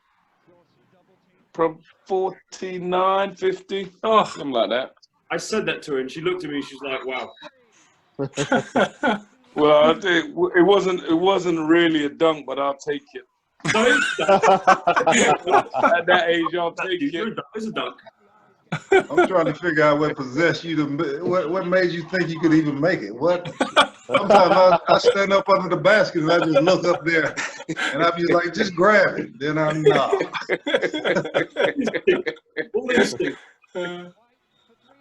Hey, it was one of those things when the moment gets you.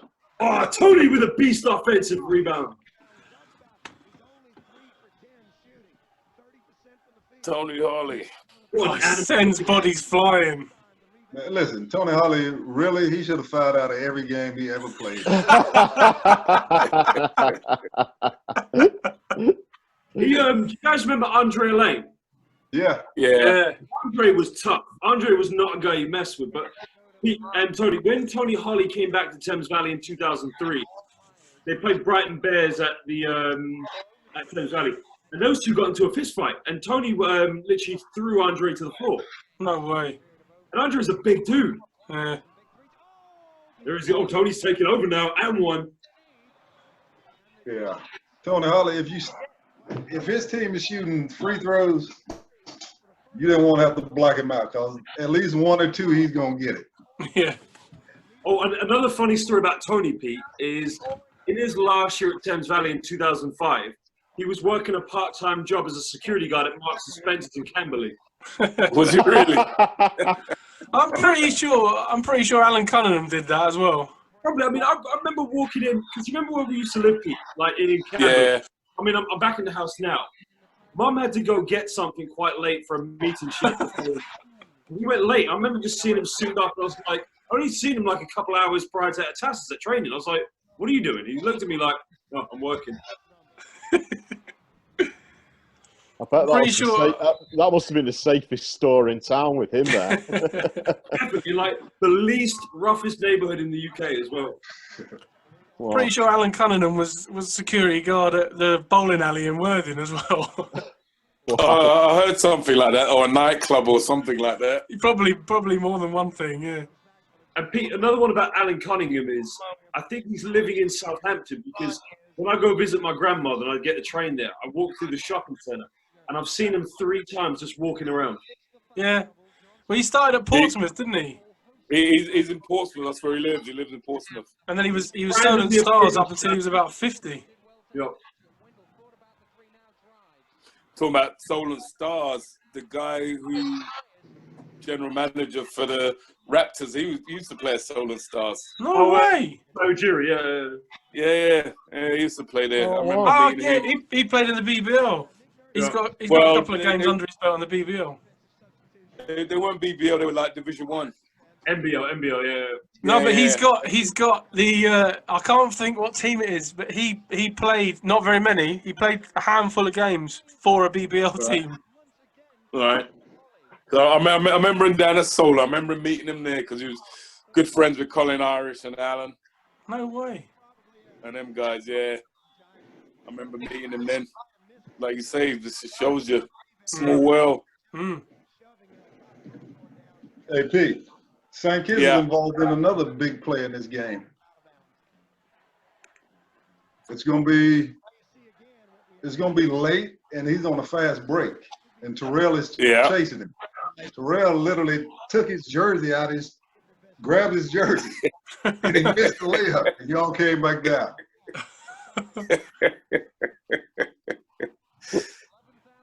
Pete, quick question. Do you remember a player back in the 80s called Harvey Smith? Harvey Smith? Yeah. Hemel? Yeah. No, I'm thinking of Harvey Knuckles. No. No, this guy Harvey Smith did play for Hemel, yeah. Sam Smith? There's a player called Harvey Smith who played for Hemel, and Leon Noel apparently knows it. He was Michael Jordan's best friend growing up. No, I can't remember him. Leroy Smith?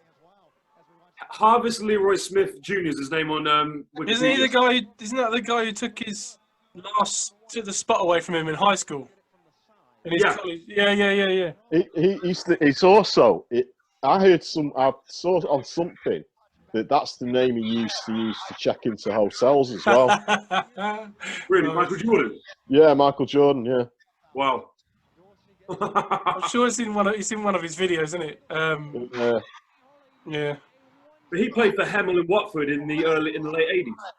In fact, if you go to Michael Jordan's Hall of Fame speech, Leroy Smith's in the audience, I believe. Right. He is. Doesn't he? He's something to do with him in being inducted, isn't he? He's like one of his. Maybe, yeah. He's certainly in the crowd there. Oh, Tony, did you play in the BBL in the year 2000, 2001? No. So Pete, I think I was in Israel that year. Sorry? I think I was in Israel that year. Okay. Oh, yeah, because it's the year after Manchester. Yeah. Pete, do you remember a player at Derby Trailblazers called Richard Dumas? No. No, Richard Dumas was in Derby years before that. Phoenix Suns. Yeah. Yeah, but he was in Derby, and so they used to go get him to get ready to go for practice, and he had his glass ready, so he couldn't put it down. Oh, Dumas, yes. Yeah. He used to play NBA, didn't he? Yeah, he was athletic. Yeah, super athletic guy. Yep. Yeah. The rumors that when he left the house, there was like empty bottles of vodka and stuff everywhere. Yeah. Wow. Yeah. No, I mean, there's documentaries on YouTube about him being one of those guys that had it all and kind of lost it all. Because he was a big player in that '93 finals against the Bulls. Yeah.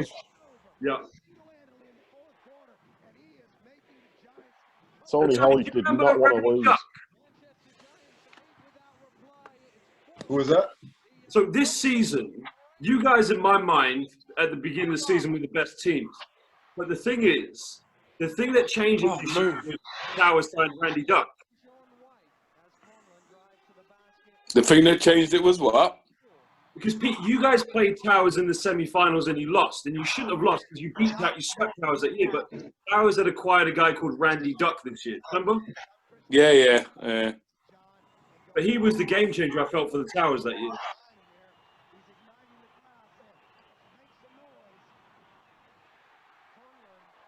What's the score? 80-79. 79, yeah. See, when Wilbur gets fouled out and he's leaving the court, that's another moment that you see me in the crowd there. Oh, is it? Yeah. I liked Wilbur Johnson. He made the difference when he came to Brighton Bears. Solid inside player. He's not as tall as I remember either. I remembered as a huge guy, but plays like he's bigger than he is. And Conlon says, "We'll just take care of the ball." I think it's about tempo now, Dan. I think Sheffield really got to try to take some time.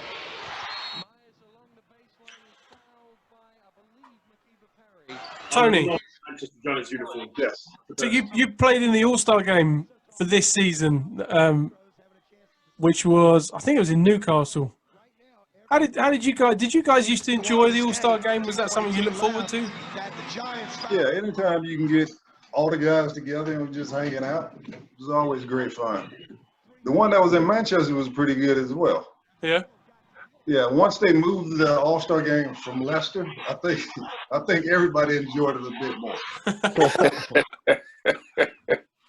I used to like the Granby Halls. Granby Hall. Granby Halls, yeah. Although it was an old, raggedy place, it was good atmosphere. It was a good atmosphere. Hey, Pete, you remember the All-Star game when all the English players was going to protest? Yes. No. Oh, what for? Because of the Bosman ruling was coming in the following year. Yeah. Well, it wasn't the Bosman ruling. It was the way the league changed to have 5. We'll see. 5 guys Yeah, out. 5 5 foreign yeah, that players. was because they thought all the better English players were leaving. That's what they thought. Yeah. Yeah. That's what they thought, but it didn't happen that way. So did they stage a protest then? Well, a lot of guys did. They A lot of actually guys played. didn't go. Some of them played. Some did. Some of us didn't go.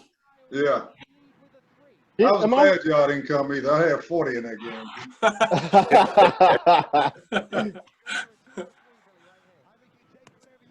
What was the All-Star game outside your hair? You had different hair colours because it was Uniball. Oh yeah. Oh, I remember that, yeah. Rich is in that for Crystal Palace, wasn't he? Who's that? No, Rich, there was a Crystal Palace player. I thought it was Richard. It wasn't Richard, but Rich was playing for Crystal Palace at that time. Oh, we're getting to crunch time now. Tony, minute and a half. Tony, what's going on the Manchester bench right now? Oh, I have absolutely no idea what they're doing over there. I remember Will wasn't the best shooters at the time. Yeah, he struggled from the line, didn't he? So we were just like, just make one. That's what you got to do. Just try and make one. Give us a shot. I think in a second that timeout I mentioned with Chris Finch is going to happen. You should turn it up, Pabz. Oh, yeah, it's coming up. I need to hear it. No, that's on the last play. Oh, is it? Yeah. Yeah, that's right. The end you were talking about. Because, Tony, I seem to remember you go to the line and hit 2 pretty important ones, don't you? Oh, is that Wilbur out? That's Wilbur out. Okay, now when Wilbur's leaving now, you're going to see that's me a tech waving right at him. You know, really, that's a technical right there, don't you? There's me waving Is that at you in Wilbur. the white hat? In the white hat. That's me waving at Wilbur. Bye, Wilbur. Nice. Yeah, that was a weak 5th foul, but his reaction after that actually was a tech. Yeah. Yeah, without no, that's a bad call. That's a really bad call. Oh, nice move. That's a nice. That's George Gervin like from Kevin St. Kitts. Last minute. Full court press.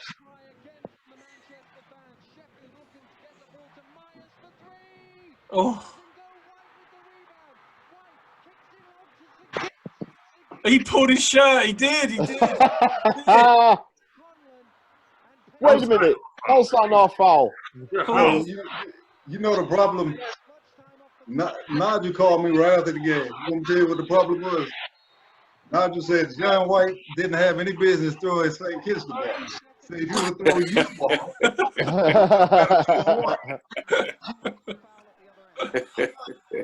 He definitely had his hand pulling his jersey. And that was my favorite ref as well. Was it? Keith Bruce. He was from Birmingham, wasn't he? Yeah. And I think I lost more games with him than anybody else, but he was my favorite. Oh, Scants at the line. Sharks doing their best not to win this one. The Sheffield fans are in agony there. Look at the sweat on that guy's armpit.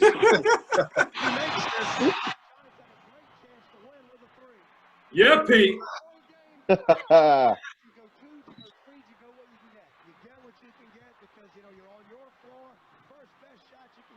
Do love that Giants logo. Oh, I love the kit. The kit was the best. Well, you should talk to the man there from Brown 161 about getting one of them kits. You mean one of these, Josh?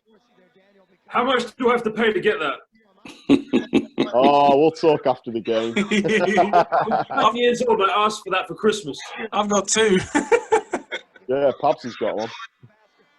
Oh, I'm jealous. Oh, this is the timeout. They're going to Sheffield's huddle now, right?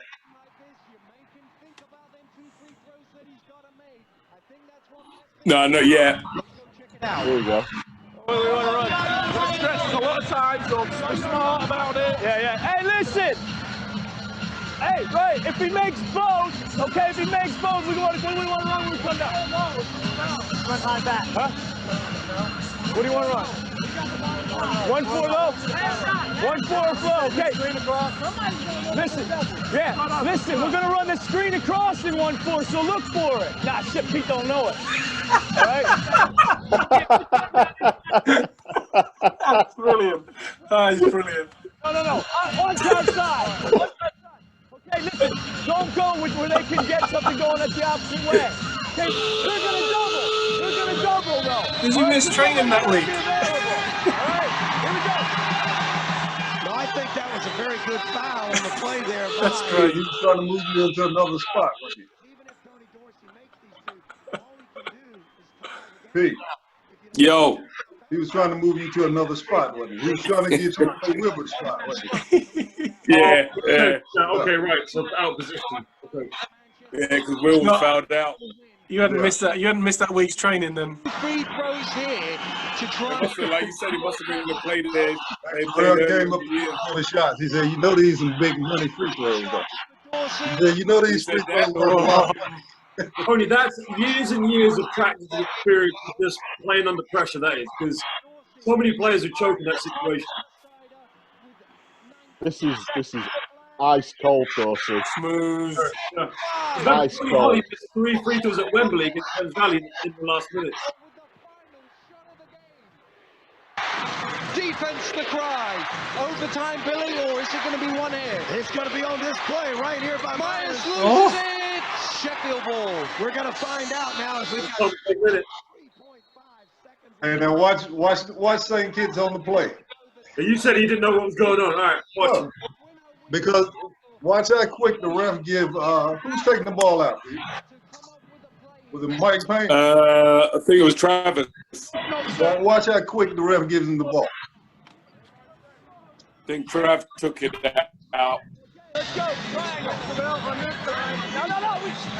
Let's read it. Put Terrell out here, okay? I want this man. Tony, you can call the play for this one. of the fans. What's that?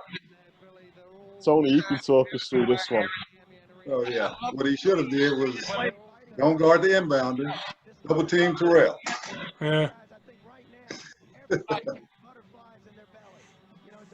See, sitting here now, I still don't believe what is about to happen. No, I was going to say, does anybody think they still got a chance to win it? This still hurts me. It was an amazing comeback by the Giants, though.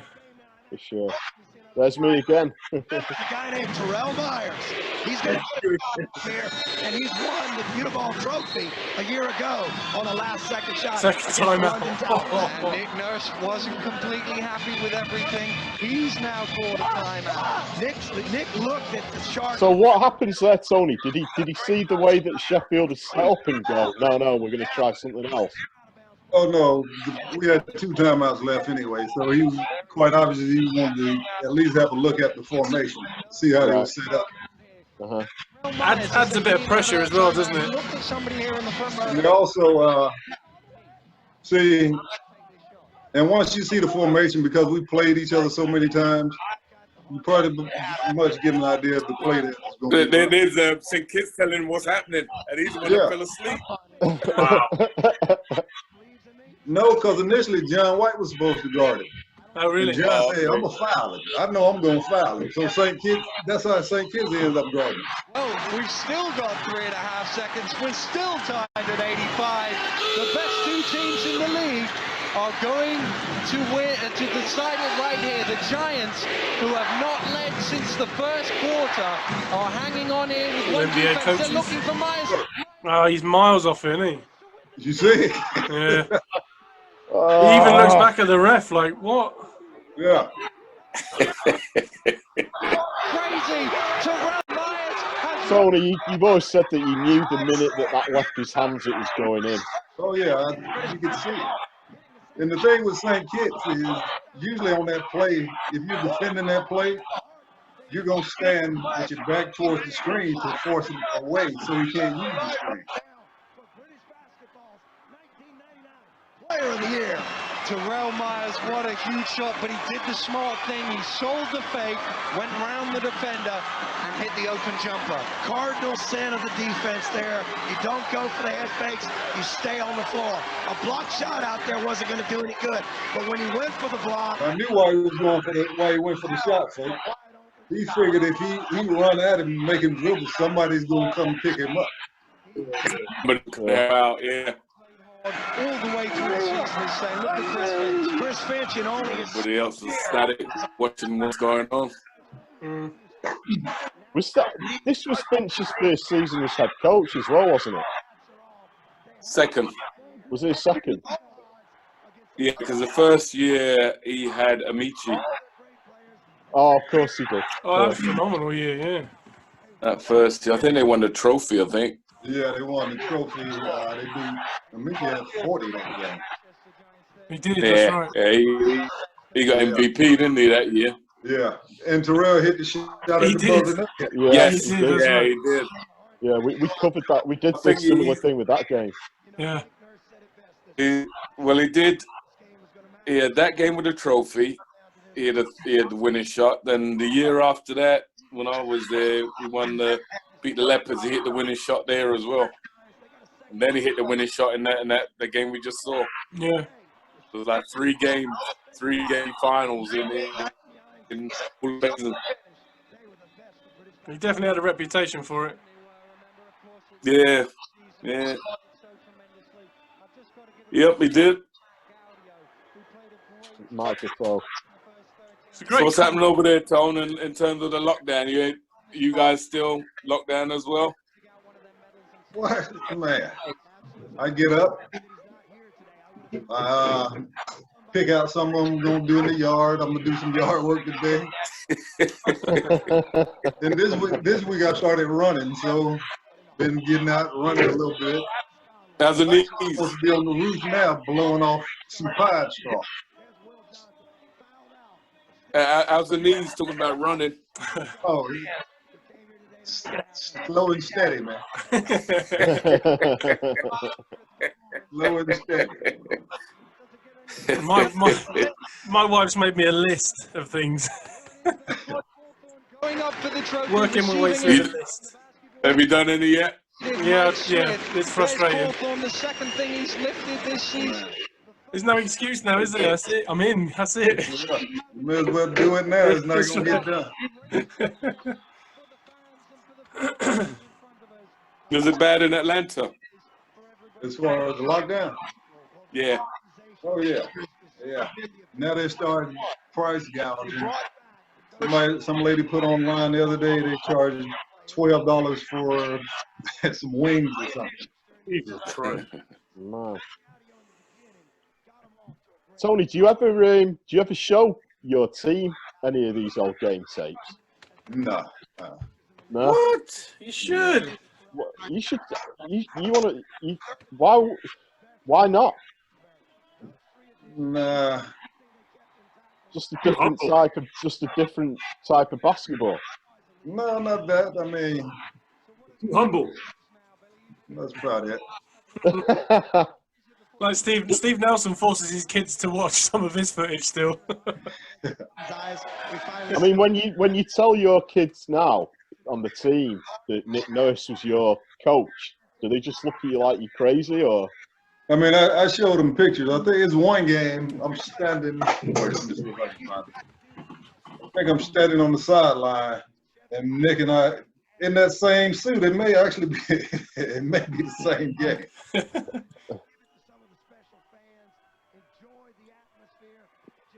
me see.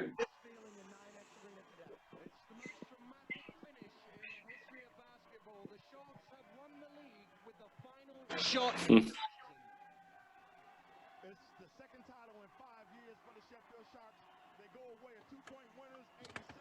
Yeah, I thought I had it. Pete, do you think that's the same trophy that they had when you guys won the league with Thames Valley? I don't know. That's it. I've seen that trophy at home somewhere before. He kept it.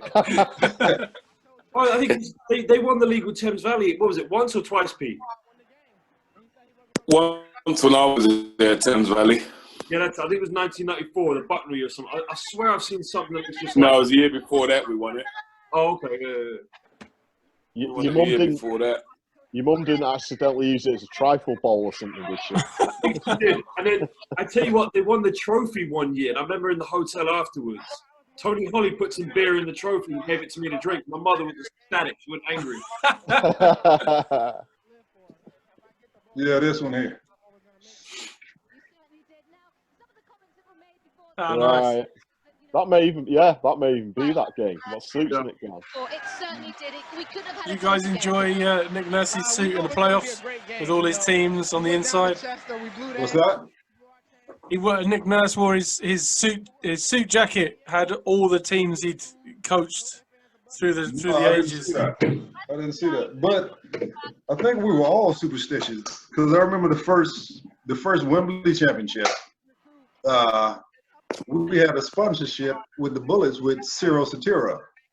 So back then, you used to play the semifinal on the Saturday and the final on Sunday, right? So we had suits. So after the Saturday game, everybody put those same suits back on for Sunday. And what's funny, my wife was there, and we were having breakfast, and she reached for something to knock the orange juice down. Next day, we made her knock the orange juice down. Wasn't taking any chances. That's great. I remember your dad was very he was very he liked to have everything good luck charm Josh. Really? Yeah. Yeah. He was never like that when he was coaching me. He was just like, I've never seen anything like that. You say he was No, I remember one semi-final, I think it was. Your mum got a new dress. So your dad said, right, you got to get a new dress for the final. Down to Suzanne, she's with a lot of people. Yeah, very superstitious. I remember two players he always wanted to sign when he was at Towers was Ronnie and you, Tony. Listen, before I went, I think after Israel, I was about to sign with Towers. And that was the year I think Dad was there, I think so. Yeah. When they had, what's his name? Rick. What was Rick's last name? Rick, the guy with the glasses, the American guy. Yeah. Yes. Yep, I remember. I can't remember his name. He was like the director or something. Yeah, and the owner. Rick Taylor. Rick Taylor. Taylor. Yeah. The Greek guy that Millwall as well. Yeah, I was going to play with Towers. They were going into Europe that year. Yep. 500th league game, Scants. You didn't know. I said to you last week, didn't I? You weren't sure. Tony, when you played over here in Liverpool, you played on the same team as James Jones, right? Yes. And James and I played together at Guildford as well. That's right, yeah. Remember that, yeah. James is still playing now. How old's he now? James is probably 36, something like that. Callum's 33. It was funny though, because recently Georgia, it was Callum made a landmark in the all-time BBL scoring, and I texted Jeff saying he's catching you up, and Jeff just texts back, nah, they're never going to catch me. And remember, I didn't have a 3-point line either.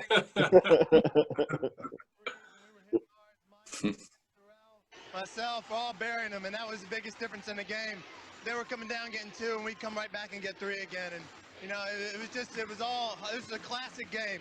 2 great teams. All the credit to Manchester. They played awesome. They've been great all year. You know, we showed them the championship by losing last weekend, and we took it right back again. Took it home. He sure knew how to rub it in, Todd Cawthorne. I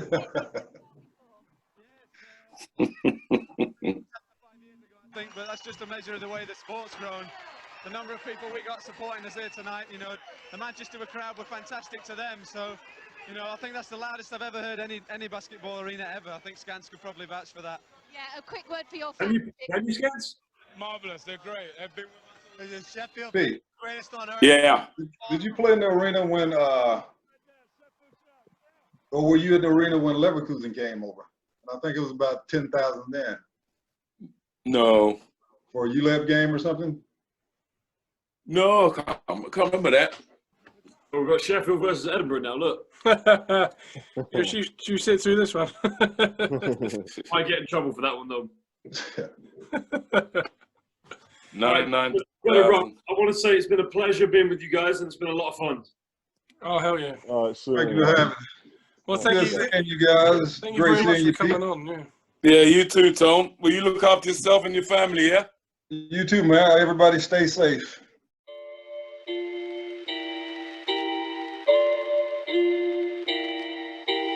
It's getting serious on this track.